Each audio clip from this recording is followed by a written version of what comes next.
दोस्तों, आज की कहानी है रामनगर स्टेशन की, जहां सुनसान माहौल और अंधेरे की चादर लिपट जाती है, जहां इंसान तो क्या कोई जानवर तक भटकने की हिमाकत नहीं करता। लेकिन राज और दिव्या दोनों नव विवाहित जोड़े इस स्टेशन पर उतरते हैं, और न केवल सिर्फ उतरते हैं बल्कि देर रात इस स्टेशन पर रुकने की खौफनाक गलती को भी अंजाम दे देते हैं। तो आइए जानते हैं कि क्या थी वो असल खौफनाक कहानी राज और दिव्या की, जिसे वो आज तक भूल नहीं पाए। 26 दिसंबर की कड़कड़ाती ठंड की रात, पता नहीं उस रात को क्या मंजूर था। आसमान में तेज बादल गरज रहे थे, हवाएं जोरों पर थी। ऐसा लग रहा था जैसे बारिश और भारी तूफान आने वाला हो। राज और दिव्या दोनों ही एक लंबे सफर के बाद अगले आधे घंटे के अंतराल में अपने पुश्तैनी गांव रामनगर पहुंचने वाले थे। यह एक नव विवाहित जोड़ा था और इनके गांव के नियम अनुसार नव विवाहित जोड़े को वैकुंठ मंदिर के दर्शन करने होते हैं, और मंदिर के अंदर मौजूद एक विशाल पीपल के पेड़ पर धागा बांधना पड़ता है।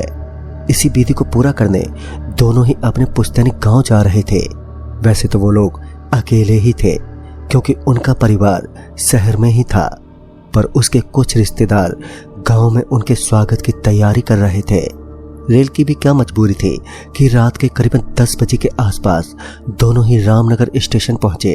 वैसे भी राज दिव्या को पहले से ही बहुत सारी बातें बता चुका था इस स्टेशन के बारे में, जैसे कि इस स्टेशन पर कभी किसी की आवाज का जवाब नहीं देते हैं, और ना ही यहाँ भगवान का नाम लेते हैं, और भूलकर भी यहाँ पर रखी किसी चीज के साथ भी छेड़छानी करते हैं। कहते हैं कि इस स्टेशन पर बुरे साए का राज है। राज दिव्या को लगभग सब कुछ बता ही चुका था जो उसके घर वालों ने बताया था। वैसे राज भी एक एजुकेटेड पर्सन था, जिस कारण वो इन चीजों पर कोई खास विश्वास नहीं रखता था। फिर कुछ पल बाद जब स्टेशन से दोनों उतरने वाले थे, तब उन्हें बड़ा अजीब सा लगा, क्योंकि वो ट्रेन का दरवाजा खोलने ही वाले थे कि इससे पहले ही वो दरवाजा अपने आप खुल गया। दोनों ही इससे थोड़ा घबरा गए, पर इसे भी हंसी मजाक में उड़ा दिया और सोचा शायद हवा के झोंके के कारण खुल गया होगा। थोड़ी देर बाद जब दोनों ही अब स्टेशन पर उतरे, तब राज ने अपने दोस्त पुरुषोत्तम को फोन लगाया, क्योंकि पुरुषोत्तम ही उन दोनों को स्टेशन से गांव लेने के लिए आने वाला था। पुरुषोत्तम ने कहा कि वो 1.5 घंटे में पहुंचेगा। दरअसल गांव में किसी का देहांत हो गया था और इसी कारण वो जल्दी ना पहुंच सका, पर उसने कहा कि तुम लोग स्टेशन के बाहर चौराहे पर इंतजार करो। राज ने सोचा भला आधी रात के वक्त हम चौराहे के पास जाकर क्या करेंगे, क्योंकि यहाँ तो कम से कम बैठने और घूमने की तो जगह है, वहां तो शायद वो भी ना मिले। राज ने ये बात पुरुषोत्तम को नहीं बोली और दिव्या के साथ वहीं पर उसका इंतजार करने की सोची। रात काफी गहरी थी और आज आसमान से चांद भी गायब था। स्टेशन बिल्कुल वीरान हो गया था। राज ने तभी दिव्या से कहा कि वो उसका इंतजार करे और तब तक वो वॉशरूम से आता है। इसके बाद राज वॉशरूम की तरफ चला गया और यहाँ दिव्या अब अकेली हो गई थी। फिर कुछ ही मिनटों बाद दिव्या को अब अनहोनी का संकेत मिलना शुरू हो गया था। उसे लगातार रेल की आवाजें सुनाई देने लगती, पर कोई भी रेल पटरियों से गुजरते हुए नहीं दिखते। इसी तरह कुछ और समय तक होता रहा और अब दिव्या किसी के रोने की आवाज को भी साफ साफ सुन पा रही थी। ऐसा लग रहा था जैसे कोई पटरियों पर सिर रखकर रो रहा हो।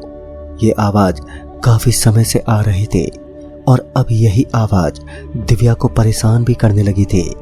एक बार अपना वहम मिटाने के लिए दिव्या ने पटरियों की तरफ देखने का सोचा, और इसके तुरंत बाद ही दिव्या बेंच से उठी और पटरियों की तरफ देखने गई। उसने जैसे ही पटरी की तरफ अपनी नजरें घुमाई कि उसका तो पूरा बदन बुरी तरह से कांप गया। उसने देखा कि एक कुबड़ी लड़की पटरी से बिल्कुल चिपके हुए रो रही है, लेकिन जब दिव्या ने उसे देखा तो शायद वो कुबड़ी लड़की ने भी दिव्या को देख लिया था, इसलिए इसके बाद वो पटरी को छोड़कर अब प्लेटफार्म पर चढ़ने लगी। दिव्या उसे देखकर बहुत ही ज्यादा डर गई। वो कुबड़ी लड़की अब धीरे धीरे दिव्या के करीब आ रही थी, लेकिन डर के मारे उसी वक्त दिव्या की एक खौफनाक चीख निकल गई। उसकी चीख सुनकर राज दौड़ता हुआ बाहर आ गया और दिव्या के पास पहुंचकर उसे शांत करने लगा। राज ने पूछा कि क्या हुआ, तो इस पर उसने उस कुबड़ी लड़की के बारे में दिव्या ने राज को बताया। तभी राज ने कहा, क्या दिव्या तुम भी, मैंने सिर्फ टाइम पास में वो भूतिया बातें तुम्हें बताई थी, तुमने उसे सच मान लिया। असल में ये सब थोड़ी होते हैं, जो तुमने देखा वो सिर्फ और सिर्फ तुम्हारा वहम था। दिव्या बहुत ही ज्यादा डर गई थी और लगातार राज को यहाँ से चलने को कह रही थी, लेकिन राज भी भला क्या करता, क्योंकि बाहर वैसे भी बारिश और इतनी ठंड जो थी। उस वक्त एकमात्र वो स्टेशन ही सहारा था उन दोनों का। इसके बाद दिव्या किसी तरह सहम कर राज का कस के हाथ पकड़कर वहीं बेंच पर बैठ गई। इसके बाद दोनों ही उसी बेंच पर बैठे रहे।